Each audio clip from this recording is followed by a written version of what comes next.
Shalom. Shalom. Maranatha. Maranatha. Selamat datang di rumah Tuhan pada hari pertama tahun pelayanan kita tahun 2026 sampai 2027. Tema kita nanti akan mulai diuraikan dan sepanjang 1 tahun ini kita akan menghubungi yang pelan-pelan nanti itu akan menjadi misi gereja ini sampai Tuhan Yesus datang. Amin. Puji Tuhan, saudara. Mari kita bangkit berdiri. Kita akan mulai ibadah Pekan Raya Paskah ini. Ibadah khusus Pekan Raya Paskah hari pertama pada petang hari ini. Kita buka dengan pengakuan bahwa pertolongan kita datang dari Tuhan, pencipta langit bumi dengan segala isinya. Tuhan yang memenuhi kita semua dengan seluruh kepenuhannya. Turunlah ke atas saudara-saudara sekalian dan terimalah dengan penuh iman dan sukacita Tuhan rahmat, kasih karunia, kuasa dan damai sejahtera dari Tuhan Yesus Kristus. Amin.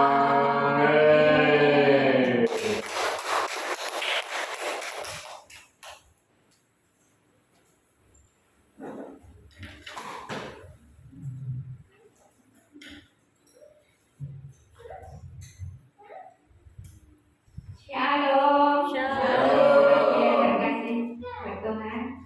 Mari kita siapkan hati kita mau datang pada Tuhan, karena hanya Tuhan yang layak kita sembah, hanya Tuhan kita yang layak kita puji. Kita muliakan selalu namanya. Dengan Tuhan kita selalu bisa mencari apa yang dapat Tuhan beri bagi kita. Karena Tuhan selalu besar bagi kita sebagai anak-anak Tuhan, sebagai anak hamba Tuhan yang percaya.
ada di tempat ini untuk ibadah raya, untuk ibadah pekan raya Paskah ya Bapak, untuk hari ini yang pertama ya Bapak. Terima kasih ya Bapak, urapi setiap anak-anakmu yang ada di tempat ini ya Bapak, untuk lebih lagi dan lebih lagi intim dengan Engkau ya Bapak. Terima kasih ya Bapak, di dalam nama Tuhan kami Yesus Kristus kami sudah berdoa dan mengucap syukur. Haleluya, amin. Salam ibu yang terkasih dalam nama Tuhan. Mari kita berdiri, kita menyatakan dan selalu kita pujikan nama Tuhan kita dengan satu pujian. Sangat baik, Tuhan Yesus sangat baik bagi kita semua. Amin.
Kita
yang terbang. Tuhan selalu mengurapi anak-anak yang ada di tempat ini agar lebih lagi Tuhan dan takut dengan Tuhan. Amin.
Waktu Tuhan pasti yang terbaik bagi kita.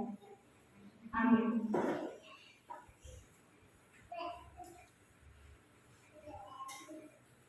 Terima kasih Tuhan Yesus. Engkau selalu ada bagiku di saat kami dalam keadaan apapun. Engkau selalu memberi pertolongan kepada kami. Amin.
saya mungkin Pak Agus. Katanya tadi mau saksi.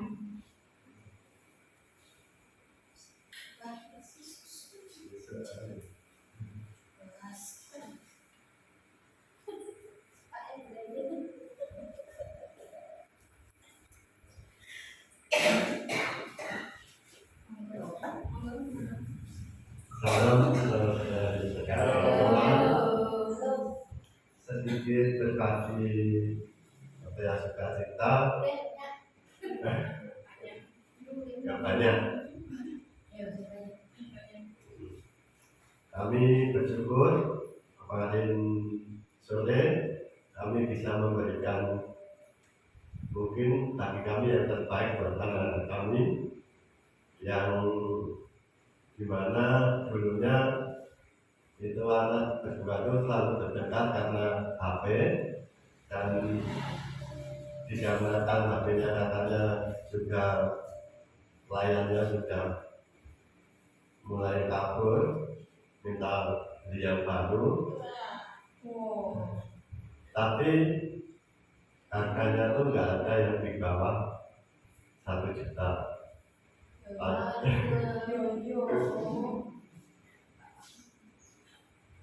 Padahal uang mereka cuma 500.000.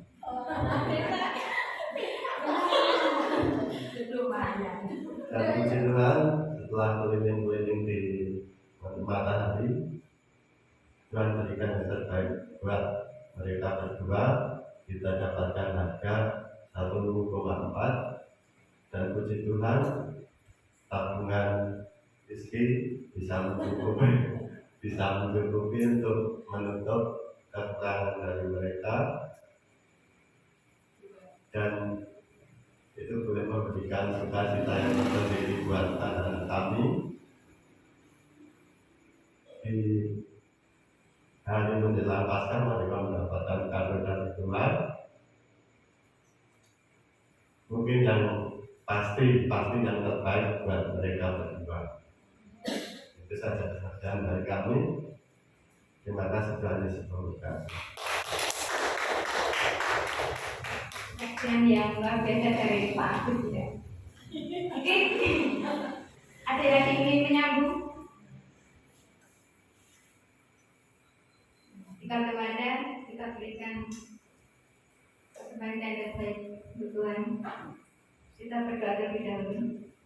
Terima kasih ya Bapak di surga, untuk semua sangat baik ya Bapak, karena Tuhan-Mu selalu limpah bagi kami, dan kami memberikan berkat-Mu dengan berlipat-lipat dari Bapak, untuk kemuliaan di tempat ini ya Bapak, untuk kemuliaan di gereja kami ya Bapak, ya Bapak, itu semua karena Engkau ya Bapak.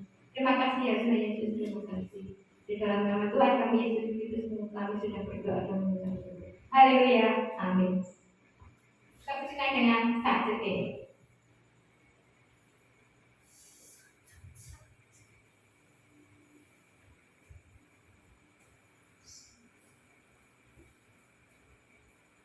Jadi kalau kita ada gusti, hati kita pasti ayam, hati kita pasti tentrem, kita selalu mengalir untuk kita semua bagi anak-anak Tuhan yang percaya. Karena Tuhan Yesus itu sungguh sangat luar biasa, sungguh sangat hebat, dan sungguh sangat ajaib bagi kita.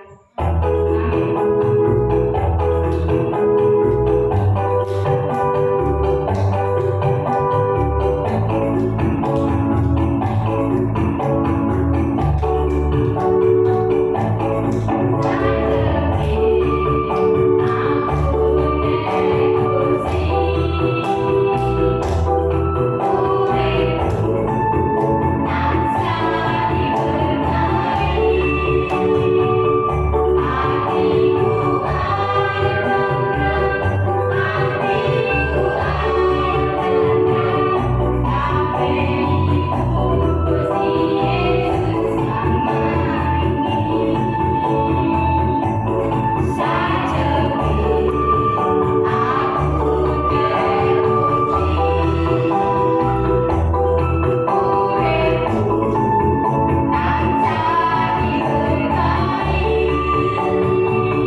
Allah membutuhkan rezeki.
ya Bapak. Kami belajar di tempat ini, kami belajar di tempat ini ya Bapak. Ini semua karena kemurahan kami ya Bapak.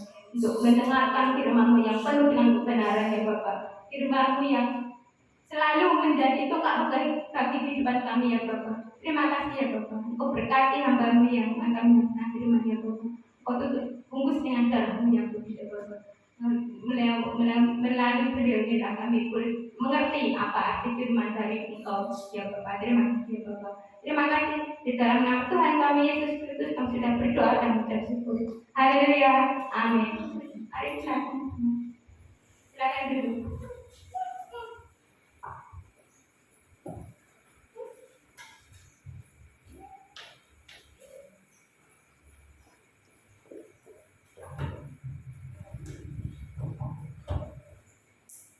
Shalom. Shalom. Puji Tuhan, saudara.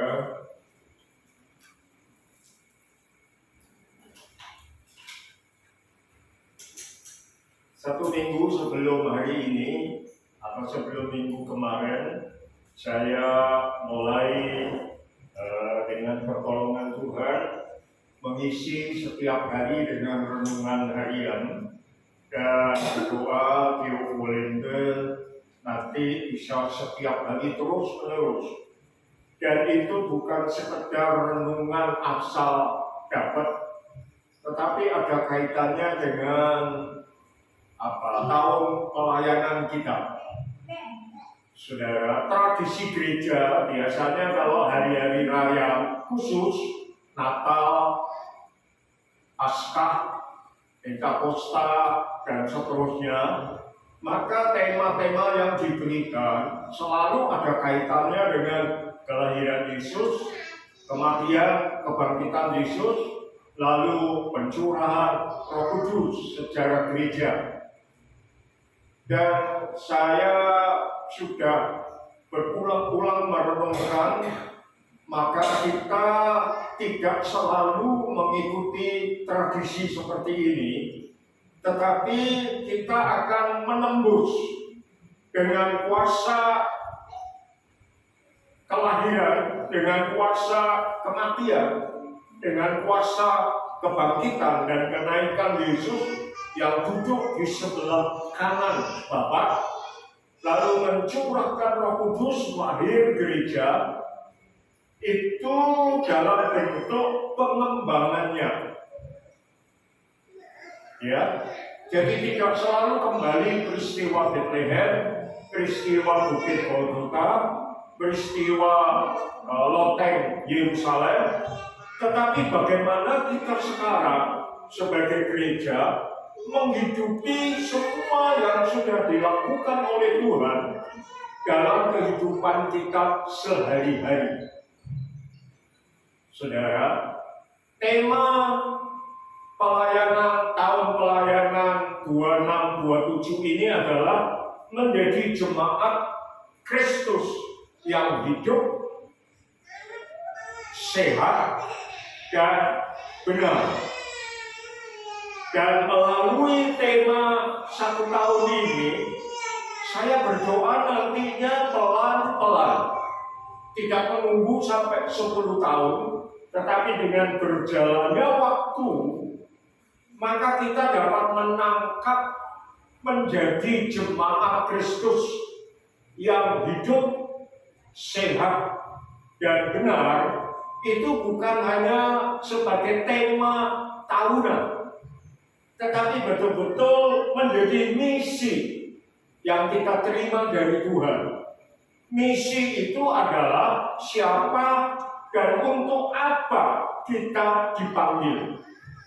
Siapa kita dan untuk apa kita menjadi jemaat Tuhan. Nah, itu menjadi misi kita, panggilan kita. Jadi bukan sekedar tema mengisi 1 tahunan, tetapi betul-betul kita pelan-pelan menangkap misi, dan kita semua menyusun itu di dalam keseharian kita. Karena saya belajar, saudara, untuk satu gereja bisa menangkap misi dan visi Tuhan, itu bukan sekedar timbul dari pemimpinnya, lalu dirumuskan, lalu disampaikan kepada jemaat. Tetapi seharusnya misi itu digumuli bersama. Lalu kemudian bersama membentuk dan mengakui, oh saya ini adalah jemaat Tuhan. Untuk apa saya ada? Untuk menjadi jemaat Kristus yang hidup, yang sehat, dan yang benar. Jadi nanti kita dalam proses. Saya tidak mengajak saudara rapat dalam lingkaran meja bundar, lalu dipicu dengan waktu tertentu untuk merumuskan. Tetapi pelan-pelan. Dari khotbah mingguan, dari nanti renungan harian setiap hari, maka kita bersama-sama dipacu dalam kebersamaan untuk benar-benar saya menangkap, saudara juga menangkap. Lalu nanti kita sepakat merumuskan misi itu. Dari saudara, untuk saudara, dan bagi kemuliaan nama Tuhan. Saudara, jadi hari ini saya sudah berjanji untuk menyelesaikan khotbah dua minggu lalu. Tetapi saudara, mari tetap ingat 1 minggu sebelum hari ini atau sebelum minggu kemarin, berarti 8 hari. 1 minggu sebelum minggu kemarin, hari ini mulai baru.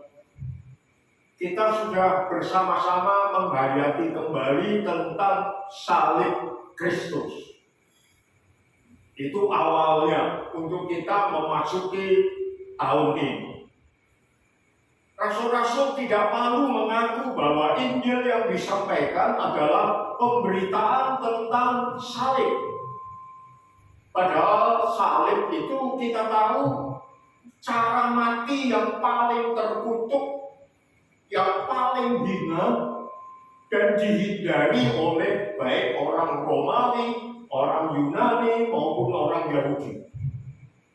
Tetapi kenapa rasul-rasul kok begitu bangga justru mengangkat bahwa Injil mereka adalah pemberitaan tentang salib? Kok gak malu?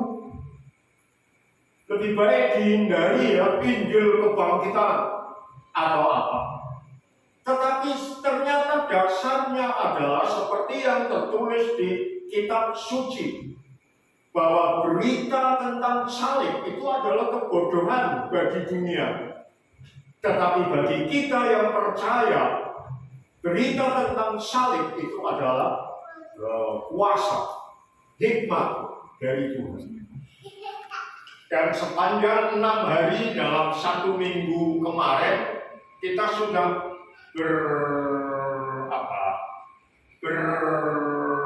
bukan berlingkar ya, tetapi betul-betul berpaham tentang salib. Lalu 1 hari sesudah itu, kita pindah kepada kebangkitan, yang menyatakan bahwa kematian Yesus sudah dibangkitkan atau ditaklukkan oleh kebangkitannya dan kenaikannya, sehingga dia duduk di sebelah kanan Allah Bapa. Dan Yesus yang disalibkan, Yesus yang dibangkitkan, dan Yesus yang naik ke surga inilah yang menjadi Kristus Tuhan kita, yang duduk dalam kemuliaan tertinggi, nama di atas segala nama, Tuhan di atas segala Tuhan, dan Raja di atas segala Raja. Dan dengan dasar itu kita masuk dalam pekan raya yang pertama. Saya sebutkan pekan raya Paskah itu strip PRP 1. Semua secara tidak kebetulan singkatannya PRP, Pekan Raya Paskah, PRP, Pekan Raya Pentakosta, PRP, Pekan Raya Pondok Daun. Sehingga saya supaya singkat, kalau nanti GA nggak panjang-panjang, tapi PRP strip 1, PRP strip 2, PRP strip 3. Dan berangkat dari yang kita renungkan sepanjang 7 hari, itulah kita masuk pada tahun ini. Amin. Dan tadi saya sudah WA, sudah komplit, sudah tak share, sudah tak kirim. Ternyata ada salah teknis, saudara. Itu ternyata di atasnya ada khotbahnya Ibu Yayu. Sehingga saya klik di atasnya, lalu saya seperti mengomentari khotbah itu. Sehingga saya pikir, wah ini tidak benar. Ketika saya coba memperbaiki, maaf, saya salah klik. Sehingga sebelum itu betul-betul saya copy, sudah kehapus. Waduh. Sehingga saya berusaha mengingat kembali, karena memang merenungkan sendiri, jadi tidak hilang babel belas, tetapi bisa ditelusuri kembali, sehingga sempat saya buat. Saya hampir kebingungan, saya tidak berkata stres ya, karena mendekati waktu sore, mendekati jam-jam kok belum rampung, wah nanti telat ini, harinya sudah lewat. Padahal saya sudah berjanji setiap hari.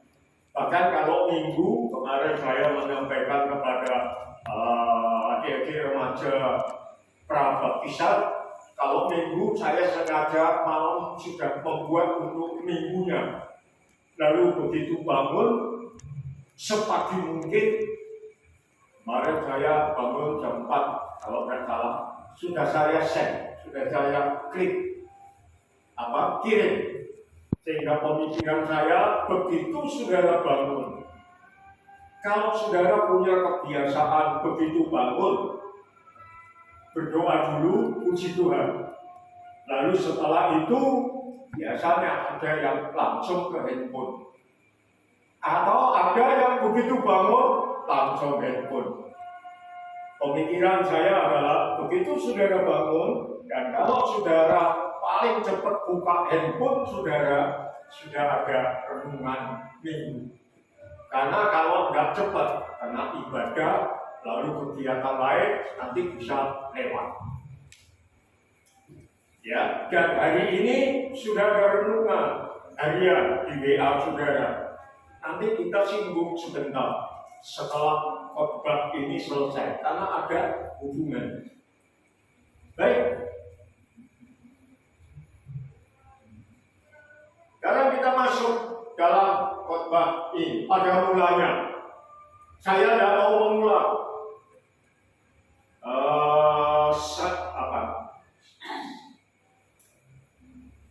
Apa ini namanya? Side ya. Yang pertama itu lewat sudah. Lalu yang kedua lewat. Pada mulanya. Yang ketiga, pada mulanya firman adalah Allah, Yohanes 1, sudah lewat. Berikutnya masih firman Allah.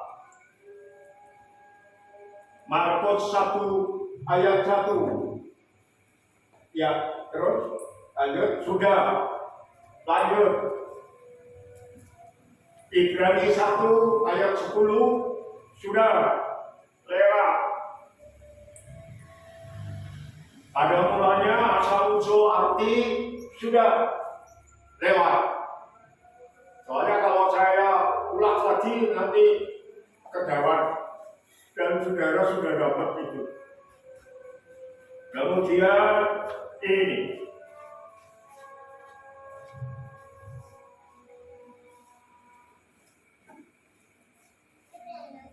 Ada 3 hal yang kita lihat mengenai arti dan tujuan dan hubungannya. Yang pertama, bahwa Allah sudah ada sebagai pencipta permulaan segala sesuatu. Jadi dia bukan diciptakan, tetapi dia yang menciptakan. Jadi pada mulanya itu menggarisbawahi segala sesuatu diciptakan dari yang tidak ada menjadi ada, tetapi Tuhan tidak diciptakan. Tuhan yang menciptakan.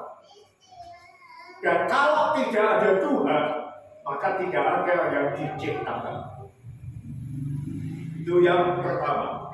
Lalu yang kedua, bahwa penciptaan itu menurut suatu penyingkapan yang sangat rapi tentang pikiran dan tujuan Allah yang sangat sempurna. 2. Ya, lanjut.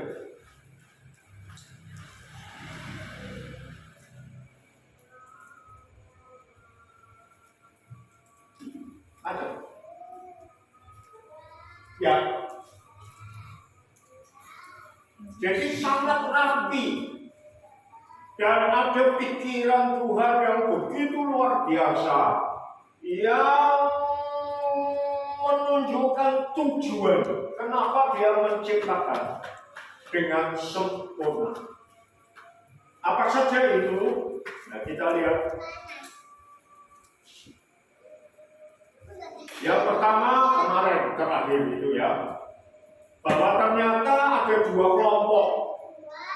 Dan kelompok 1, kelompok 2 itu saling mengisi. Jadi tidak diciptakan dan peraturan gitu ya, pokoknya diciptakan. Ternyata ada rentetan yang saling terhubung. Hari pertama dan hari keempat terhubung. Jadi Tuhan tidak hanya menciptakan terang asal ada terang, tetapi kemudian hari keempat terang itu diisi dengan benda-benda penerang. Ada tujuannya. Hari kedua dan hari kelima juga begitu. Cakrawala, langit dan air diciptakan, tetapi tidak asal begitu aja di hari kosong. Enggak. Hari kelima Tuhan menciptakan ikan di air dan burung di langit. Jadi semua tidak dibiarkan kosong, tetapi dirawat, diisi. Kemudian hari ketiga dan hari keenam Tuhan menciptakan daratan, yaitu tanah, laut dan tanah menumbuhkan tumbuh-tumbuhan. Lalu hari yang keenam Tuhan menciptakan binatang dan manusia. Jadi saudara dia, Tuhan tidak asal menciptakan lalu dibiarin. Ya sudahlah, pokoknya terang sudah ada. Ya, Tuhan isi benda-benda dan seterusnya. Dan setelah selesai, maka hari ke-7 dia istirahat.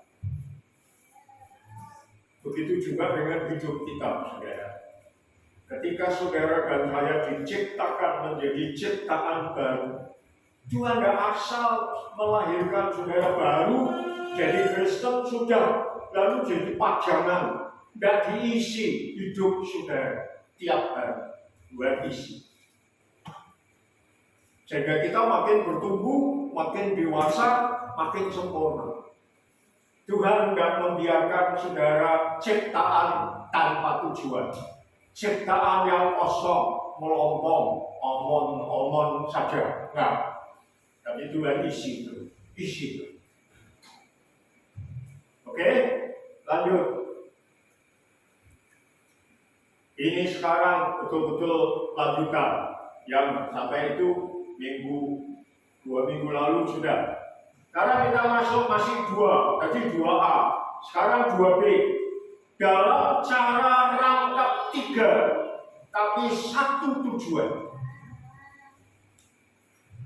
Saudara, rangkap yang pertama, Tuhan bekerja dengan cara apa? Perintah langsung dengan firman-Nya. Jadilah terang. jadi. Hanya dengan berfirman. Cakrawala dan air, jadilah cakrawala dan dipisahkan dengan air, jadi.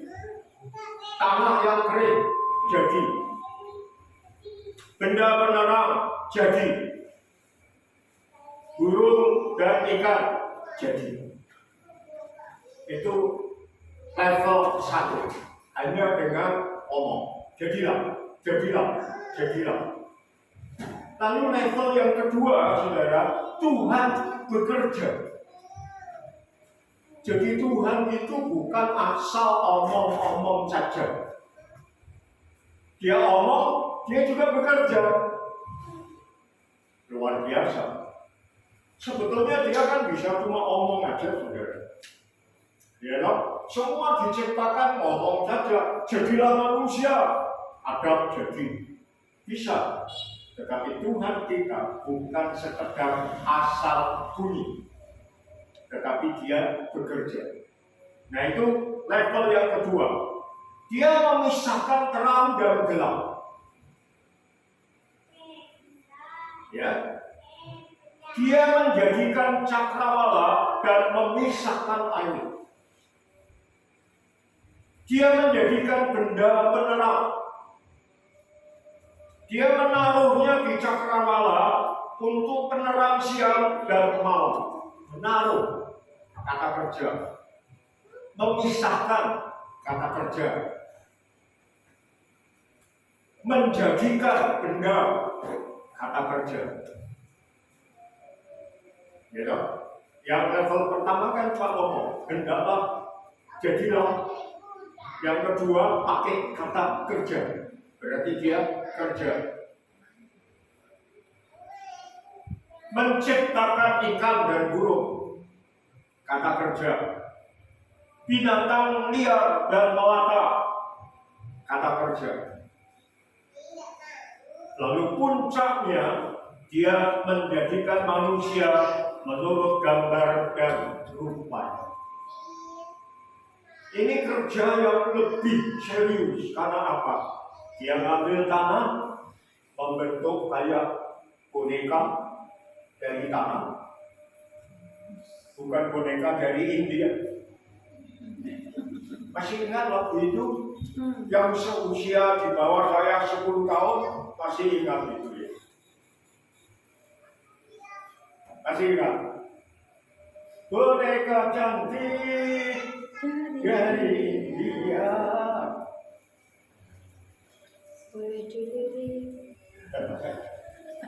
Apa? Wah, yang pojok karena itu pasti apa itu? Ini bukan boneka cantik dari India, tapi tangan Tuhan pel-pel itu. Tanah liat.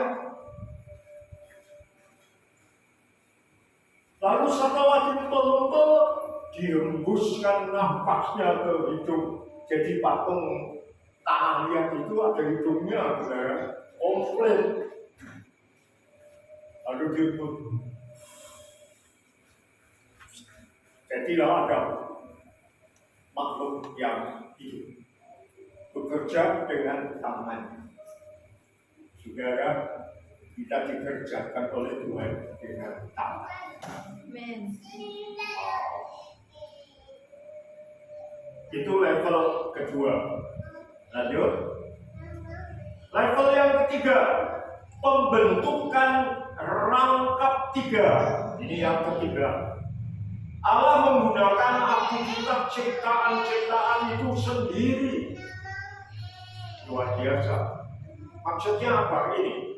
Dia memerintahkan bumi untuk menghasilkan tunas, tumbuhan, pepohonan yang berbuah.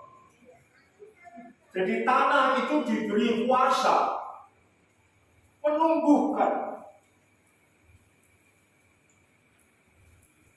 Ya, makanya ada perumpamaan biji yang ditabur, yang ditanam itu bertumbuh dengan sendirinya. Karena apa? Tanah yang membuat benih yang ditanam itu tumbuh. Jadi yang menabur itu tunggu. Dia nggak usah bingung kok piye caranya nunggu, dia apa toh? Enggak, tanam. Sudah diberi kuasa oleh Tuhan untuk menumbuhkan tumbuh-tumbuhan. Wow. Jadi kalau ada yang suka bertani, suka menanam, saya ajak saudara berdoa seperti ini. Tuhan, aku mau menanam benih.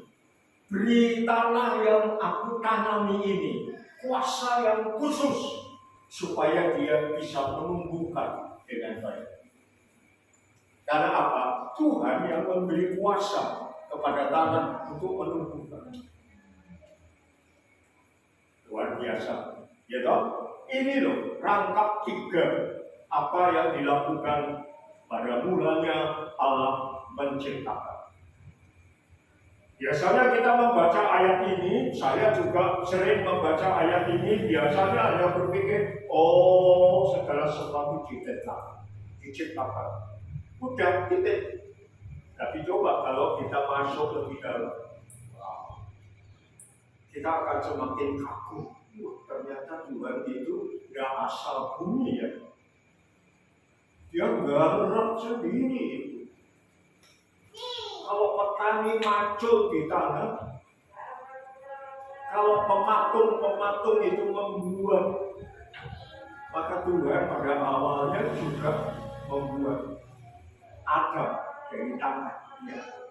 Dia pematung yang luar biasa.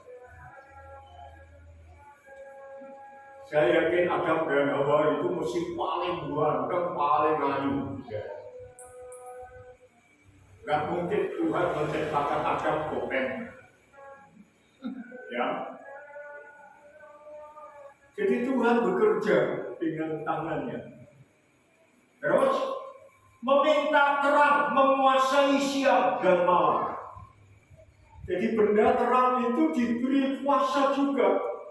Matahari menguasai siang, bulan bintang menguasai malam. Dan jadi saudara, matahari tidak akan terbit pada malam hari. Dia pasti terbitnya pagi lalu menguasai siang. Soal kemudian ada awan, gelap, terus hujan, itu musim. Tetapi matahari tetap menguasai siang. Orang bisa diubah. Bulan, bintang menguasai malam. Ya, tapi Tuhan bekerja seperti ini. Memerintahkan bumi untuk mengeluarkan binatang darat, ternak, melata, dan buas.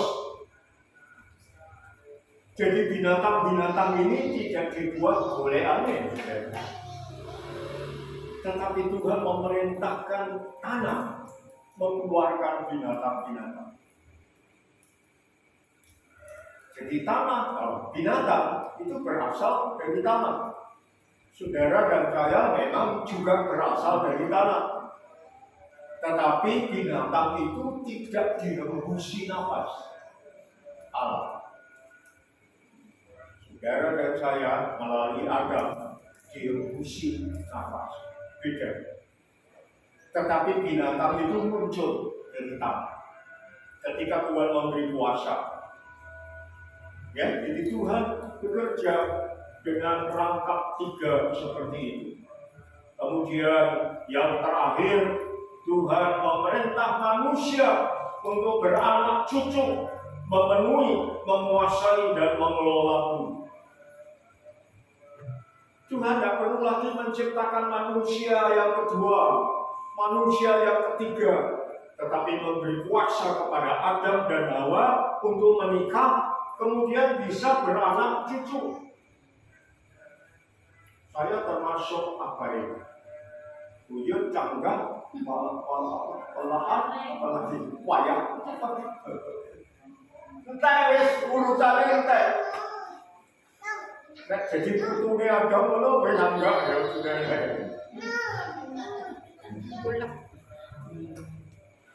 Tapi yang diberi kuasa untuk beranak cucu siapa? Apa Tuhan menciptakan manusia lagi? No. Adam, Hawa, kamu yang diberi kuasa penuhi bumi, beranak cucu. Jadi cara Tuhan bekerja ragam tiga seperti itu. Bagaimana dia bekerja, lalu dia memberi kuasa kepada ciptaannya untuk bermultiplikasi, berlipat ganda. Kagum pada Tuhan, itulah Tuhan kita. Ada murah, itu Tuhan juga. Jadi dia bisa bekerja dengan banyak cara, tapi yang jelas dia terlibat terus. Berfirman, bekerja, memberi kuasa untuk kita berlipat ganda. Tanah tumbuh, pohon, tanah tumbuh atau keluar binatang-binatang darat dan melata. Jadi itu cara Tuhan bekerja. Lanjut. Sekarang yang ketiga, jadi yang satu, terus dua, sekarang tiga. Bahwa penciptaan adalah penyataan sifat Allah atas apa yang telah Dia kerjakan.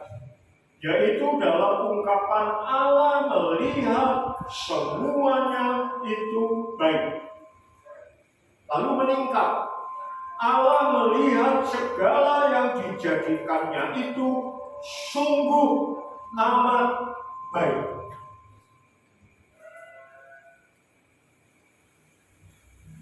Jadi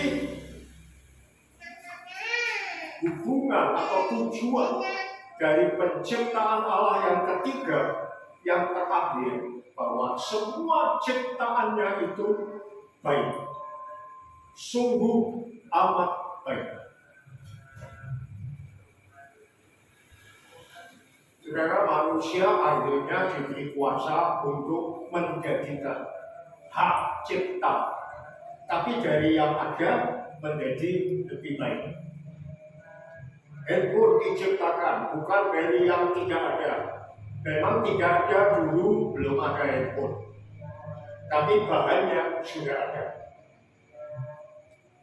Besinya sudah ada, kacanya sudah ada. Lalu dengan hikmat yang diberi oleh Tuhan, manusia mengolah, merangkai dan sebagainya, jadilah handphone. Tetapi semua yang diciptakan manusia itu dari bahan yang sudah ada. Tetapi apakah semua ciptaan manusia itu sungguh amat baik? Tidak selamanya. Hari-hari ini kita terus mengikuti perang. Kabar perang maksudnya. Bukan mengikuti perang. Nah, saudara lihat, senjata-senjata itu diciptakan oleh manusia. Luar biasa, canggih. Tapi tujuannya untuk apa? Saling membunuh. Baik, alasannya kan untuk menjaga keamanan. Ya. Nah, supaya dunia aman, menurut versi negara A, maka negara B harus ditaklukkan. Kalau enggak, dia nanti ganggu dunia. Nah, caranya menaklukkan memang pakai diplomasi. Tetapi kalau diplomasi tidak berhasil, tetapi ciptaan Allah tidak boleh. Yang diciptakan Allah adalah sungguh amat baik. Nah, kita lihat apa artinya sungguh amat baik. Meotik. Banyak. Yang diciptakan banyak. Kita tidak bisa gampang. Yang diciptakan itu kekuatan. Kekuatan, kuasa. Matahari menguasai siang, bulan, bintang menguasai malam. Ya, ada kekuatan kuasa, kelimpahan. Air tidak pernah habis. Ya. nyumber terus, bahkan berlebih-lebih sampai banjir. Panas tidak pernah habis. Kita pernah kepanasan, suhunya sampai hampir 40, 30 berapa. Dan kita hati-hati nanti dengan panas bumi. Makanya ada program penghijauan dan sebagainya. Jadi berlimpah. Indonesia kaya berlimpah. Orang tek hitung turunan. Itu turunan kok.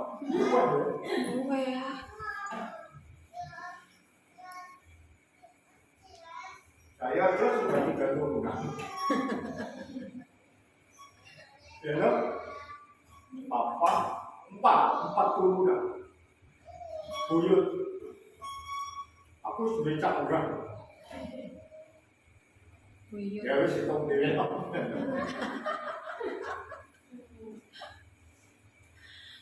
Secara luar biasa, kita kalau boleh hadir waktu itu, kayak yo ono ya, benar Tuhan. Jadi rata, jadi wah. Wih, orang Jawa Timur jiran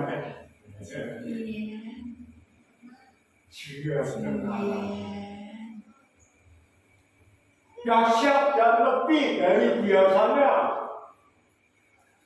Itu kata Meode, sungguh amat baik. Dalam bahasa Indonesia double, sungguh amat. Saya menjelaskan di bimbingan prabaptisan, kok kayak hiperbol ya. Wes sungguh pakai sungguh amat. Kenapa enggak sungguh aja atau amat aja? Gede-gede ke. Bahasa Indonesia 2 kata. Kita berpikir itu hiperbol, gede-gede ke. Tetapi bahasa aslinya 1 kata. Meode. Ternyata itu sudah orang usah digede-gede. Orang usah dihiperbol, gede-gede. Tapi memang gede. Ya, yaitu ekspresi yang menunjukkan derajat tertinggi. Tidak ada yang bisa menandingi. Iblis berusaha niru, saudara. Saudara jangan kaget. Tuhan kita kan Tritunggal, Trinitas, 3 dalam 1, 1 dalam 3. Iblis juga niru, saudara, Tritunggal. Lucifer, setan, binatang. Tapi bukan yang tertinggi. Tapi yang diciptakan Tuhan adalah derajat tertinggi secara intensif, terus menerus dan sungguh-sungguh. Intensif itu tidak pernah berhenti, saudara. Senin hebat, Selasa orang. Selasa, Kamis, hebat lagi, itu tidak intensif. Intensif itu sungguh-sungguh dan terus menerus. Itu yang diciptakan Tuhan. Jadi apa yang diciptakan sekarang itu terus menerus dari 4 mulanya sampai sekarang terus menerus.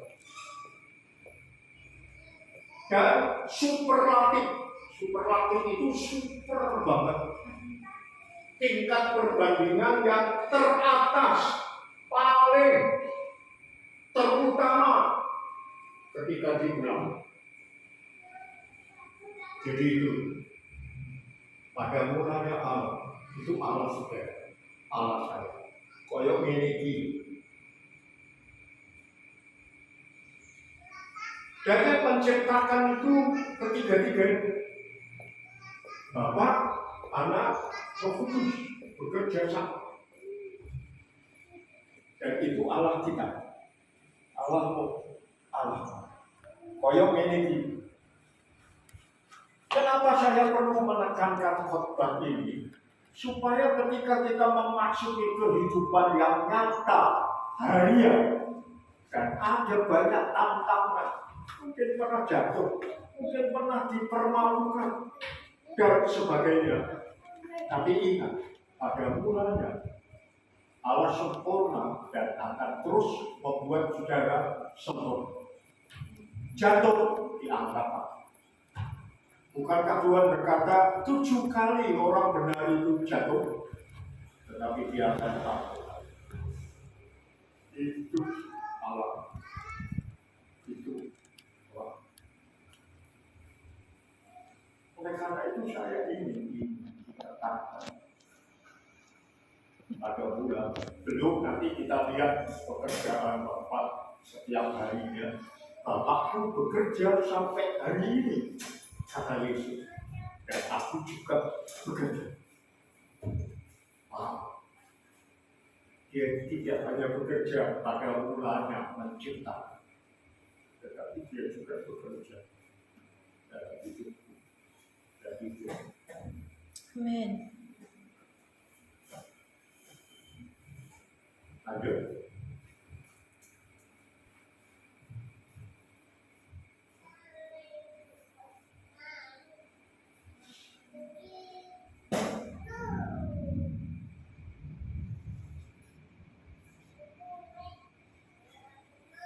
Nah, sungguh amat baik itu bukan sekedar penilaian manusiawi. Karena apa? Karena kita sudah merasakan kegunaannya.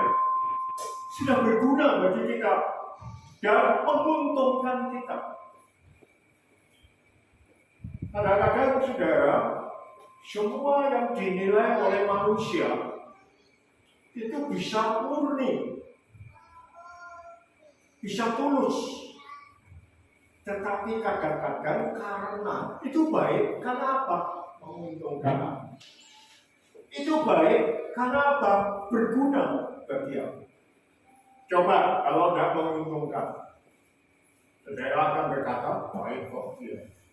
Dia sudah membuat saya rugi, baik kok dia. Ya? Dia sudah membuat aku tidak berguna. Wah, hebat dia. Bisa? Tapi kalau menguntungkan kita, kalau berguna bagi kita, penilaian ini bukan dari kita karena baik dan menguntungkan, tetapi penilaian ini dari Allah sendiri yang Maha Kudus, yang memiliki sifat karakter, dan karakternya itu menjadi hukum kerajaan Allah yang mendarat daging, memenuhi manusia dan juga alam semesta. Amen. Menguntungkan atau tidak dalam penilaian manusia, tetapi yang diciptakan Tuhan itu penilaiannya yang sehingga pasti sangat baik, sungguh amat baik. Kesimpulannya adalah setiap langkah dan bidang ciptaan Allah bila disatukan, manusia dan alam semesta disatukan sesuai pikiran, tujuan, dan sifat keberadaan Allah sendiri, akan menjadi sungguh amat baik. Kenapa terjadi banjir, longsor, dan sebagainya? Karena manusia dan alam semesta tidak disatukan dalam tujuan Allah. Hutan digunduli, secara serakah. Bukan berarti tidak boleh mengambil hasil hutan, tapi kalau digunduli karena serakah, dampaknya apa? Longsor, banjir bandang, dan sebagainya.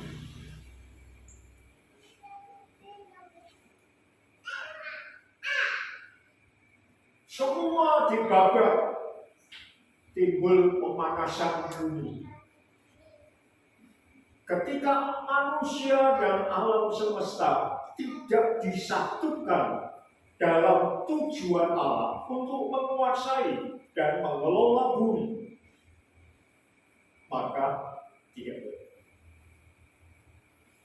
Oleh karena itu kita tulis di sana, hidup di kepenuhan Kristus.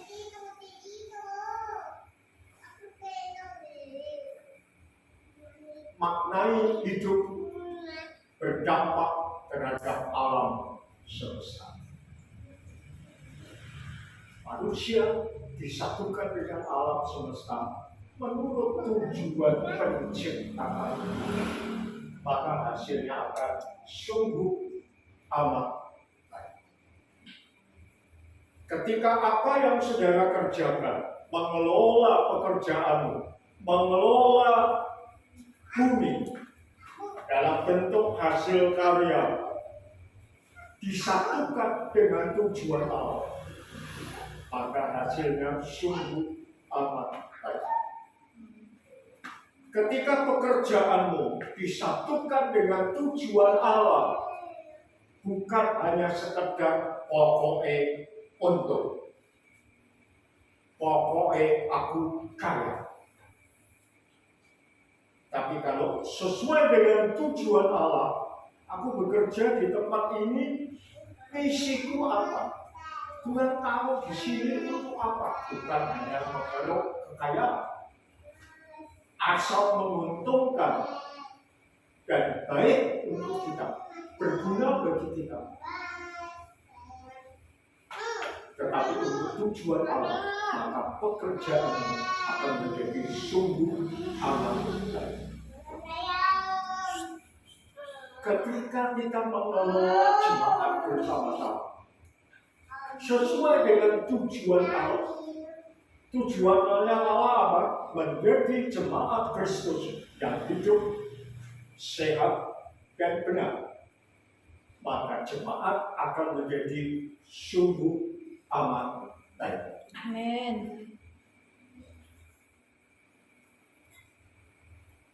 Haleluya.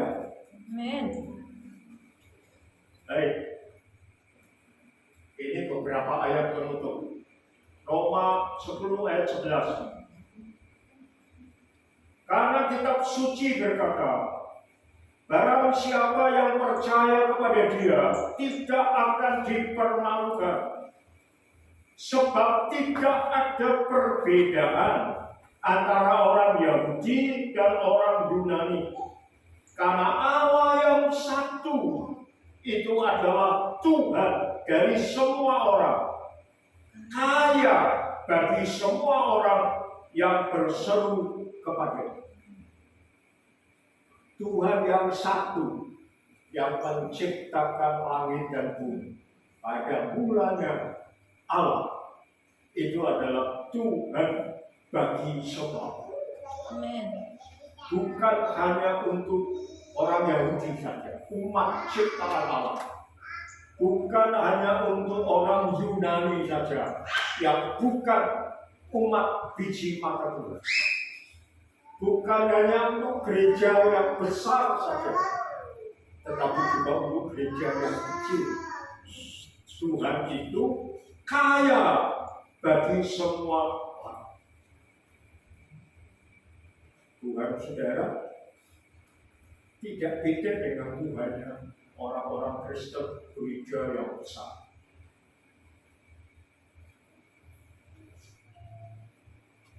Saya pernah melayani gereja besar. Saya bisa ngomong seperti ini. Jemaatnya ribuan.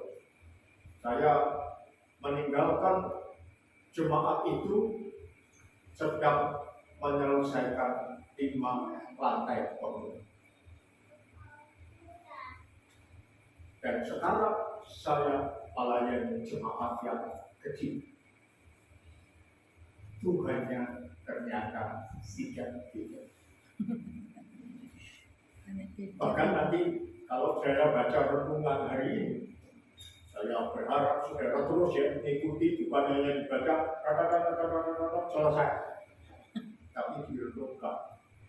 Maka saudara nanti akan lihat apa yang menarik dan menjadi minat orang-orang terhadap gereja kecil. Ternyata sekarang saya sudah membaca beberapa buku yang ditulis oleh pendeta-pendeta besar, gerejanya besar. Tidak sedikit mereka yang berkata begini, gereja kita besar, tetapi biarlah kita tetap menjadi kecil. Karena ternyata gereja yang ideal dapat melakukan kehendak Tuhan dengan lebih sempurna adalah gereja yang kecil. Gereja yang besar itu marry kepada gereja kecil, saudara. Sehingga ada tokoh-tokoh, nanti tak cari tahu buku, kapan-kapan tak tunjukkan. Ternyata mereka. Biarlah kita tetap menjadi kecil. Dan buktinya apa?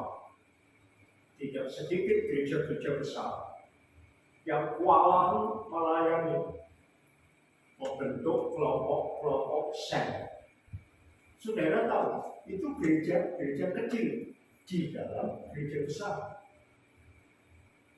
Jadi pola gereja kecil itu Alkitabiah.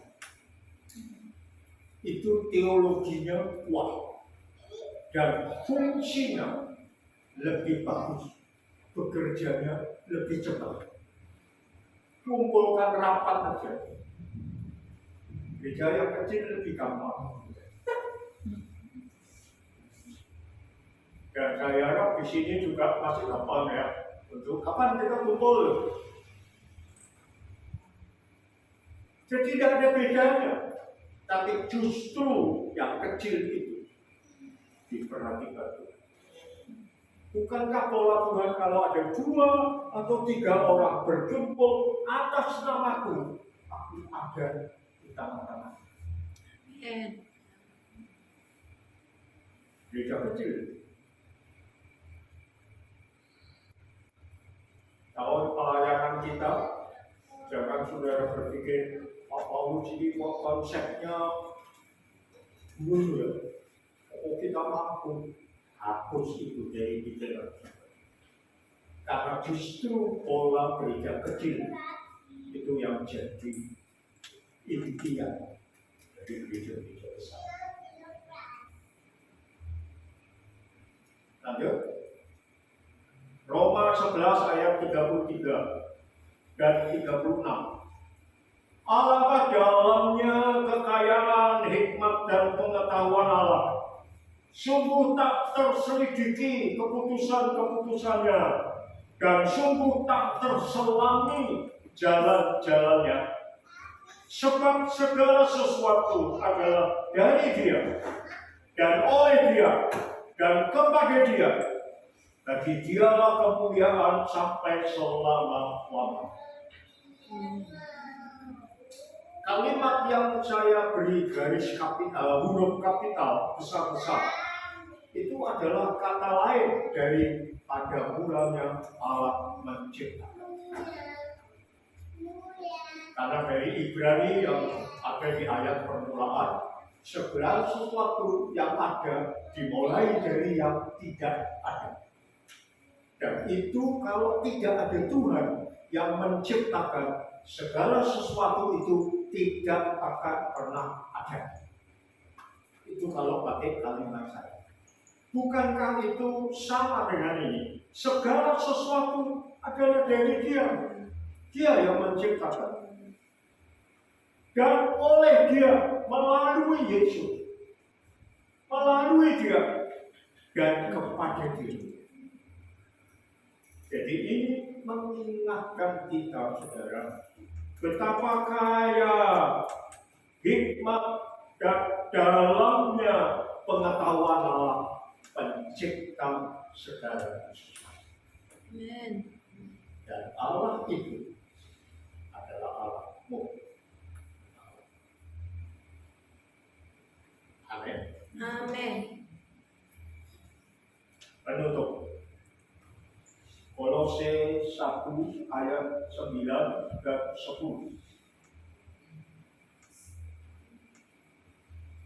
Sebab itu, sejak waktu kami mendengarnya, kami tiada berhenti berdoa untuk kamu.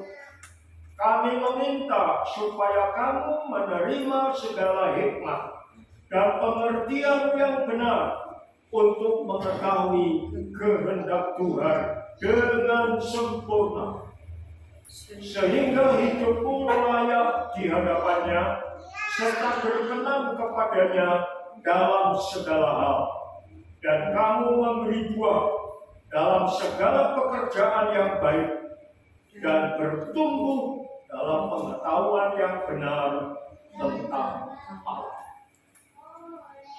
Selalu ingat bahwa Tuhan pencipta segala sesuatu itu ada dalam hidup kita, dan Dia yang akan memberi segala buah kalau kita betul-betul mendengar, percaya, dan menerima pengertian yang benar tentang Dia.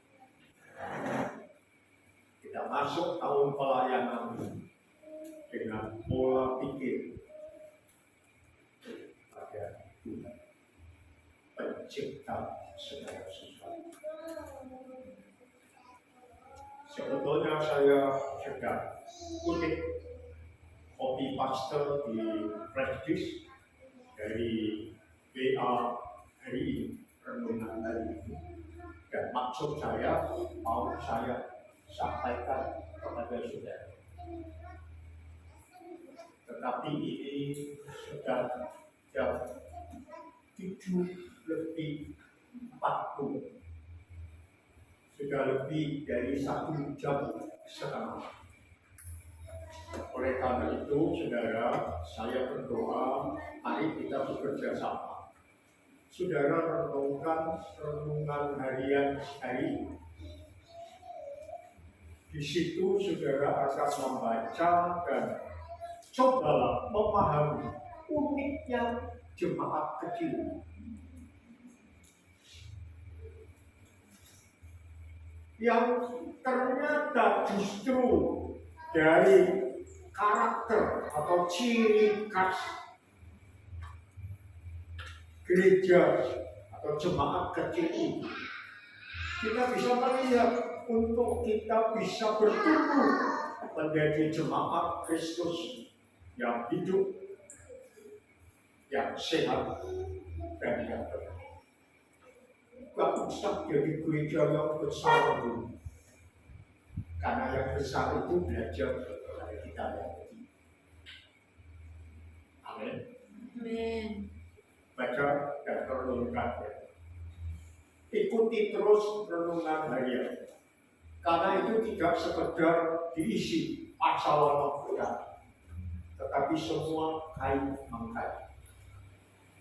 Karena saya merasa dengan tatap muka khotbah seperti ini dan nyandak waktu kita. Minggunya hanya 52 kali, tetapi harinya 365. Karena itu, renungan harian itu penting. Saya sengaja tidak kirim ke kelompok atau orang khusus itu GIA Group.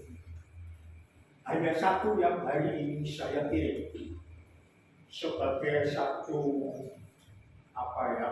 gambaran kepada Bapak Romi Surabaya. Karena beliau nanti hari Sabtu tanggal 4, dia minggunya pelayanan di GKAI,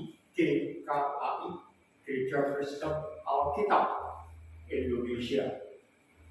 Paskahan minggu, Sabtunya selalu kita minta mampir di sini. Nah, saya beri gambaran, karena dia tanya, Pak, temanya apa, Pak? Ada yang masih ada tema menjadi jemaat Kristus yang hidup, sehat, dan benar. Tapi saya beri gambaran renungan supaya dia nampak, oh arahnya dia kan orang pintar, dosen. pasti bisa menang. Mereka bisa ikut mengisi hari Sabtu. Tuhan, mari kita masuk dalam doa. Saya juga bersyukur gerakan Roh Tuhan bukan saja remaja revival, tetapi jemaat secara bersama, walaupun belum seluruhnya, sedang mengambil puasa 40 hari. Walaupun ada yang ikut, tapi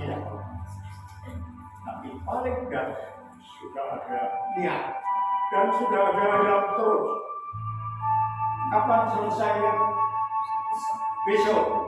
Wow. Saya yakin gereja kecil tapi berdampak besar. Amin. Yuk, kita berdoa. Bapak, kami semakin kagum kepada Engkau ya Tuhan. Ternyata pada mulanya Engkau ya Allah yang tertulis di dalam Alkitab itu bukan sekedar sejarah kejadian, tetapi kami boleh mengenal Engkau Tuhan pencipta agung yang sangat luar biasa. Engkau itu menjadi Allah kami ya Tuhan. Dan sepanjang tahun pelayanan ini kami mau menghidupi kehidupan-Mu, sehingga kami yang kecil ini jadi visi matamu, dan Engkau menyatakan kasih-Mu yang luar biasa, sehingga kami dapat berbuat, dan apapun yang kami kerjakan menjadi sungguh amat baik. Berkati kami semua yang sudah hadir pada malam ini menjadi jemaat teladan, dan nama-Mu akan kami hayati terus-menerus menjadi bagian dari karakter hidup kami. Terima kasih Bapak. Berkati seminggu ini pekan raya Paskah menjadi titik berangkat yang luar biasa bersama dengan Engkau. Atur nuwun Gusti.